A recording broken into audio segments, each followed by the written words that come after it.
पूरी की पूरी मिल्की वे गैलेक्सी को अपने गिर्द घूमने पर मजबूर कर रहा है। और आपको बताता चलूं कि ये स्पीड भी कोई मोटरवे की स्पीड नहीं है, यानी 100, 120, 140, बल्कि ये है 8,28,000 किलोमीटर पर घंटा की। जी हाँ, जस्ट इमेजिन दैट।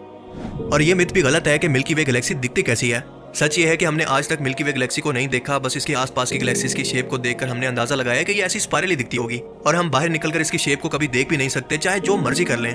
इसकी वजह यह है कि हमें इससे बाहर निकलने के लिए तकरीबन 1 लाख लाइट ईयर का टाइम चाहिए और इतना ही टाइम चाहिए यहाँ से वापस आने के लिए। और लाइट 1 सेकंड के अंदर 3 लाख किलोमीटर का सफर तय करती है। अब आप अंदाजा लगा लें कि बिना रुके आपको 2 लाख लाइट ईयर या फिर स्पीड ऑफ लाइट की स्पीड पर भी 2 लाख साल तक सफर करना पड़े just to see the real shape of your Galaxy.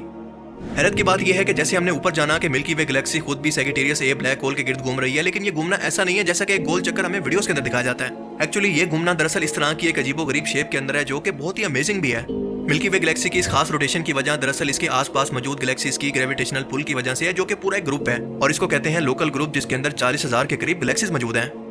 हमारी मिल्की वे गैलेक्सी की मूवमेंट का ये खास पैटर्न बिल्कुल ऐसा है जैसे कोई समुद्री जानवर बड़े समंदर के अंदर तैर रहा हो। दरअसल हमारी स्पेस भी बिल्कुल एक बड़े समंदर की तरह एक्ट करती है, क्योंकि जमीन की तरह यहाँ पर भी ग्रेविटी मौजूद ना होने की वजह से कोई भी ऑब्जेक्ट यहाँ पर फ्री फ्लोट कर सकता है, जिसको तैरना कहते हैं। और यही वजह है कि एस्ट्रोनॉट्स को स्पेस स्टेशन के अंदर भेजने से पहले बाकायदा एक बड़े स्विमिंग पूल के अंदर जीरो ग्रेविटी या माइक्रो ग्रेविटी के अंदर सर्वाइव करने की प्रैक्टिस करवाई जाती है, जैसा कि आप इन वीडियोस के अंदर देख सकते हैं।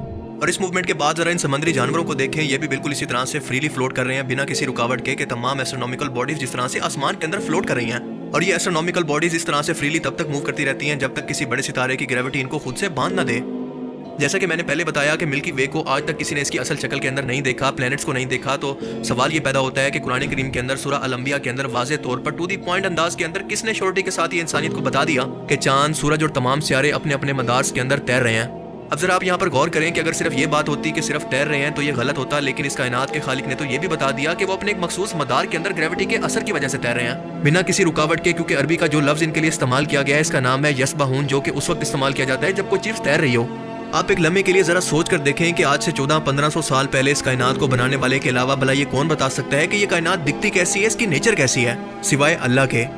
आसमान के अंदर मौजूद इस फैब्रिक की वजह से जो कि नजर नहीं आता, हमारी खला के अंदर ग्रेविटी पैदा होती है, क्योंकि जितना भारी ऑब्जेक्ट होगा उसकी ग्रेविटी उतनी ज्यादा होगी। और इसका सीधा सीधा जिम्मेदार होता है स्पेस फैब्रिक, जिसको आप इस वीडियो के जरिए समझ सकते हैं कि जितना गहरा ये स्पेस के अंदर जाकर रुकेगा उतनी ज्यादा उस ऑब्जेक्ट की ग्रेविटी आसपास की चीजों को खींचेगी। और क्या आप इस बात पर यकीन करेंगे कि 19वीं सदी की सबसे बड़ी दरियाफ्त को, जिसको आइंस्टाइन ने एक्सप्लेन करके साइंस का रुख ही बदल दिया था, इसको कुरान करीम के अंदर सूरह अज़-ज़ारियात की आयत 7 के अंदर अल्लाह फरमाता है, उस आसमान की कसम जो कि जालीदार है। That star will bend space-time in that extra dimension that you can't see. See, you can't see it bent up over there. अब जरा ये देखें, ये है हमारी आंख और ये है एक नेबुला जहाँ पर सितारे पैदा होते हैं। ये है हमारी कायनात की शेप और ये है हमारे ब्रेन सेल्स का जाल जो कि मिलकर हमारी कॉन्शियसनेस को बनाता है। ये है हेलिक्स नेबुला और ये है हमारा डीएनए। ये है एक सितारे की पैदाइश और ये है हमारी पैदाइश एक सेल की डिवीजन। ये है बिजली की स्ट्राइक या फिर लाइटनिंग स्ट्राइक और ये है हमारी आंख की ब्लड वेसल्स। अब आप बताएं कि क्या आपको इसके अंदर कोई सिमिलैरिटी दिखती है? जी हाँ, इस कायनात के अंदर एक जैसा निजाम इस बात का सबूत है कि पूरी कायनात और हम इंसानों का खालिक दरअसल एक ही है। और अगर ऐसा ना होता तो हमें इसकी हर एक तख्लीक के अंदर एक जैसा पैटर्न कभी नजर नहीं आता, क्योंकि हर खुदा की अपनी अपनी एक अलग सोच, अलग क्रिएशन और अपनी अलग इंजीनियरिंग होती। पर हम देखते हैं कि ऐसा नहीं है। उस अल्लाह की, उस खालिक की तख्लीक के अंदर बिल्कुल एक जैसा पैटर्न है, और ऐसा इसलिए कि वो खुद चाहता है कि हम उसकी निशानियों को देखकर उस तक पहुंचने की कोशिश करें। हम सिर्फ इसको कोई इत्तेफाक ना समझें, बल्कि हमें अंदाजा हो कि हम इसी कायनात के अंदर पैदा करके जमीन पर उतारे गए हैं, जिसका सबूत खुद हमारे अंदर मौजूद है।